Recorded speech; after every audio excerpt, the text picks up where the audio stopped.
animal. You ready for some jokes? Thank you, Christina, for the jokes. Here we go. What do you call a pig that knows karate? A pork chop. Yeah.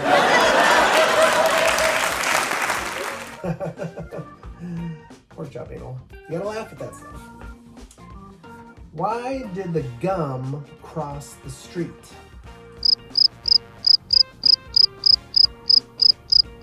It was stuck to the chicken's foot.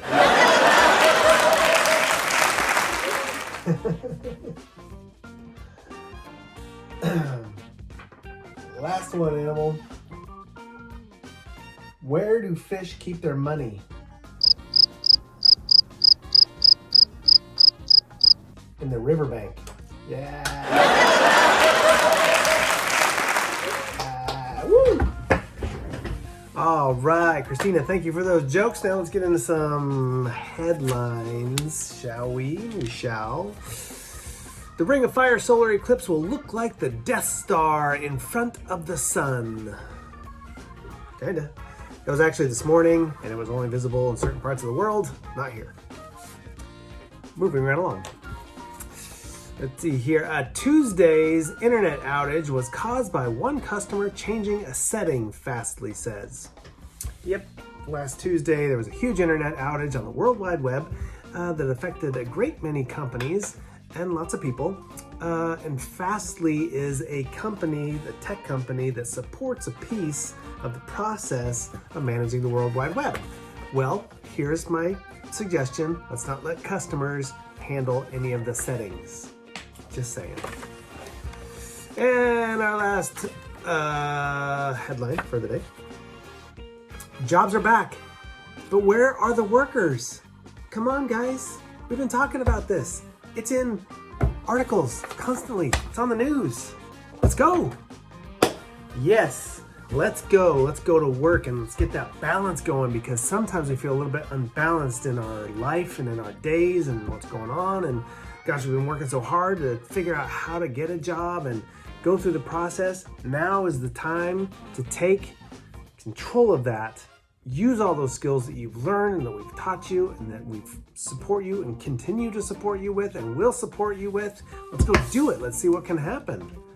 Let's create some balance in our lives where we've been trying so hard and nothing's happening, and now something's gonna happen. Opportunity used to be way down here, and effort was way up here, but now opportunity is up here, and we've got balance. Lots of effort, lots of opportunity, we're in balance. Let's go get it.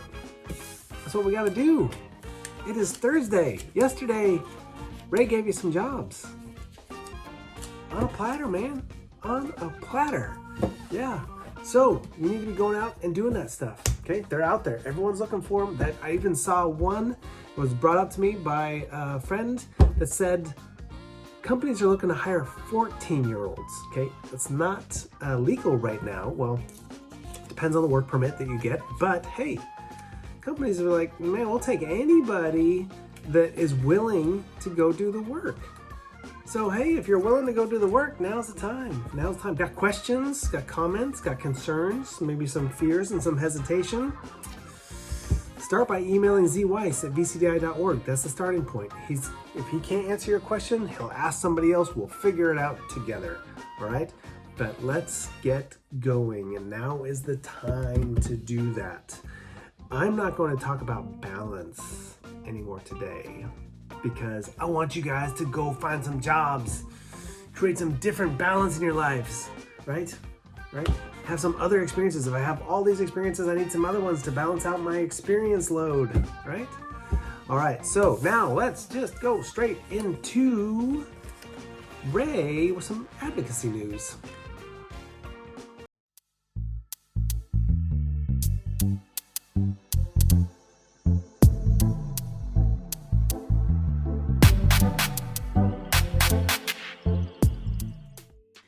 Apple launching new accessibility features for those with disabilities.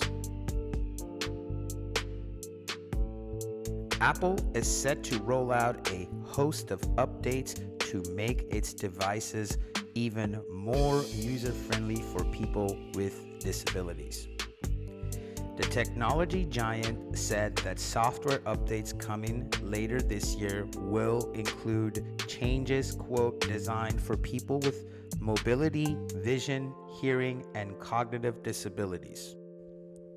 Apple's iPad will start supporting third-party eye tracking hardware, the company said, allowing individuals to control the device with their eyes, and a new background sounds option is intended to help neurodiverse individuals stay focused and calm by masking unwanted external noises with the continuous audio of a stream, ocean, rain, or other balanced bright or dark noises. At Apple, we've long felt that the world's best technology should respond to everyone's needs, and our team works relentlessly to build accessibility into everything we make, said Sarah Herlinger, Apple's Senior Director of Global Accessibility Policy and Initiatives.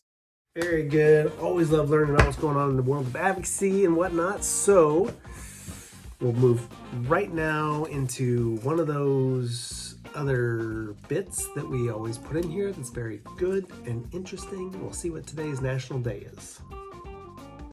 Good morning, everyone. Gosh, this week has been great. The weather's been marvelous. Sleeping so well at night now. Let's suck it up this week because it'll probably get hot on us again, as it always does.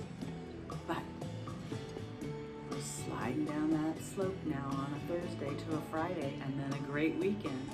But it is Thursday and it is June the 10th, right? Yeah, June the 10th. Yesterday was Don Duck's birthday the 9th. I have to remember these things. So, today's National Day. National Iced Tea Day. You know, a really refreshing glass of iced tea. I love iced tea. It's in our house all the time.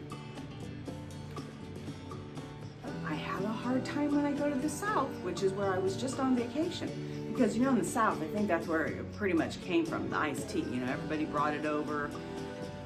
Back in the day, the English having tea, turned it into iced tea. A lot of sugar in it.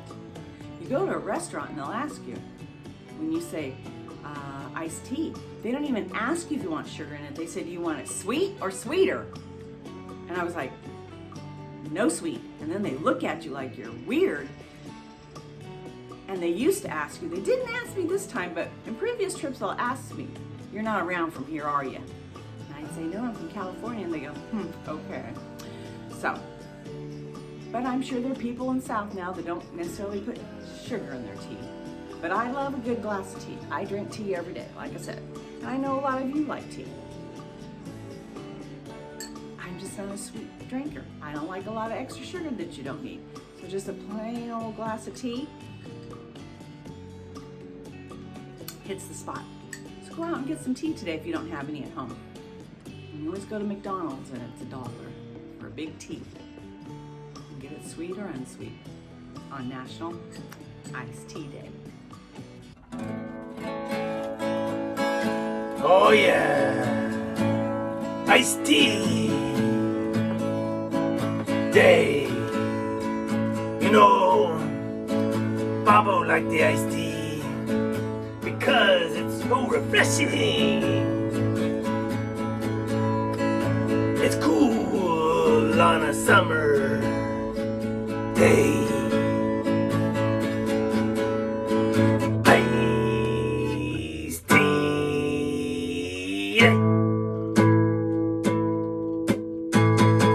Iced tea day. Yeah. So go get yourself some iced tea on a nice hot summer day.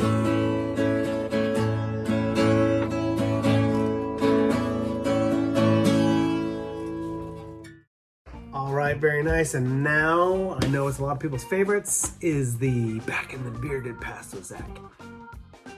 Hey, hey, hey. It's Thursday. Hard to rate where I like this day. It could be the first, second, third, probably second favorite day of the week.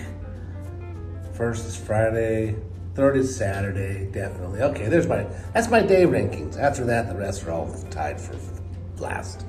But with all that said, guys, I hope we have a great Thursday. I think you guys have had a wonderful, wonderful, wonderful week. I hope things have been spectacular. I hope you're all doing well. And I really am, I'm really looking forward to doing today's Let's Go Back in the Past with Zach. So here we are in 1864, the American Civil War battled Bryce Crossroads. Confederate troops under Nathan Bedford Forrest. Nathan Bedford Forrest is another very interesting character of the Civil War. He is the only man. He actually, when the Civil War started, he volunteered as a private. And then he went on, he was a very rich man, made a lot of money doing things that they're horrendous things, but he made a lot of money. And so what he did is he then stepped away from service and he created his own army. He's the only man during the Civil War to go from a private all the way to a general in the 4-year span. Now, it was on the Confederate side of the army, but it was very incredible. He was not a West Point graduate like most of his counterparts and his, basically the people he fought against or fought with. A lot of them were West Pointers, which is a military college. He just kind of learned as he went, right? And so he defeated a much larger Union force led by Samuel D. Sturgis in Mississippi on this day at the Battle of Crossroads. Like I said, a very, very interesting guy. There's a little story. He had, I forget the exact number, but he was the only general officer to have actually, I believe he shot and killed like 37 people, and he had 36 horses shot from underneath him. He was wounded 4 different times. He was very much in the action with his soldiers. Very, very, very interesting man. Like I said, some of his mistakes he made in the past are horrible, but at the same time, there's some interesting stuff about the gentleman. One of the more interesting men. All right, guys, hey, enjoy your Thursday. Let's get out of here. Bye now.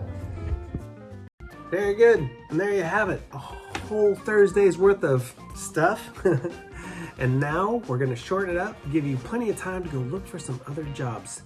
Next Zoom doesn't start for a little while, so you got some time to look for some jobs real fast. Jump on Indeed.com, Modesto, jobs.